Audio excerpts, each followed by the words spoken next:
म्हणजे आपल्या बॉडी भोवती 2 प्रकारचे फॅट्स असतात. एक सबक्युटॅनियस फॅट आणि एक व्हिसरल फॅट.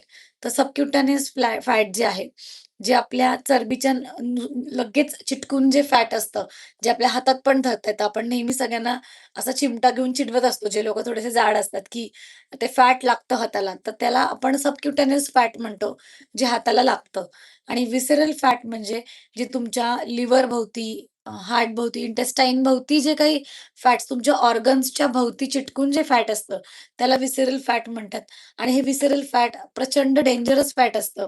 कारण व्हिसरल फॅट तुमचं जास्त असलं, तर यातनं बरेचसे आजार होण्याची, लाईफस्टाईल डिसऑर्डर्स होण्याची खूप शक्यता वाढते. जसं फॅटी लिव्हर आहे किंवा दुसरे डायबिटीज, बीपी, हार्ट प्रॉब्लेम, हे मेटाबॉलिक डिसऑर्डर्स वाढण्याचे खूप चान्सेस असतात. त्यामुळे हे 2 प्रकारचे फॅट्स असतात. आता ह्याच्यामध्ये आपण बघणार आहोत, की कारणं काय आहेत? बेली फॅट वाढण्याची कारणं काय आहेत? आपण ते बघूया. तर आता खूपदा असं होतं, की डिलिव्हरीनंतर मुलींचं पोट वाढतं. मुलींविषयीचा ह्या गोष्टी, की काही डिलिव्हरीनंतर पोट राहून जातं. त्यांचं ते एक बेली फॅटचा प्रकार आहे. दुसरं आहे, आपण जे पुरुषांमध्ये पण बघतो आणि स्त्रियांमध्ये पण बघतो, की आता डिलिव्हरी होऊन पण खूप दिवस झाले आहे किंवा नॉर्मल आहे सगळं तरीसुद्धा अशा ह्याच्यामध्ये रिझन्स काय आहेत? तर सगळ्यात पहिलं आहे इन्सुलिन स्पाइक्स. आता इन्सुलिन स्पाइक्स म्हणजे काय? जर तुम्ही सतत काय म्हणता येईल मैदा, साखरयुक्त पदार्थ, कार्बोहायड्रेट्स, भात, कार्बोहायड्रेट्स खूप जास्त खात गेले तुम्ही किंवा काही लोकांना सतत खायची सवय असते दिवसभर. तर ह्याच्याने काय होतं, की सारखं-सारखं इन्सुलिन सिक्रीट होतं आणि इन्सुलिन जर रक्तामध्ये हाय असलं, तर इन्सुलिन जो हार्मोन आहे, त्याला फॅट स्टोरेज हार्मोन म्हणतात.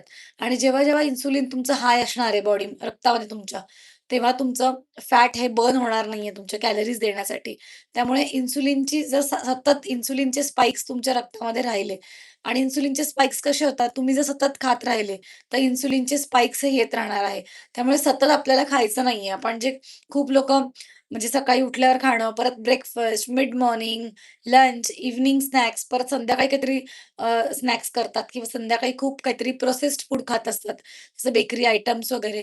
तर ह्याच्यानी जे इन्सुलिन जे आहे ते कंटिन्यूअस रक्तात हाय असतं आणि त्याच्यामुळे तुमचं जे काय इन्सुलिन हार्मोन जे आहे ते जास्त असल्यामुळे फॅट बर्न होत नाही. त्यामुळे इन्सुलिन स्पाइक्स जे आहे ते एक खूप मेजर कारण आहे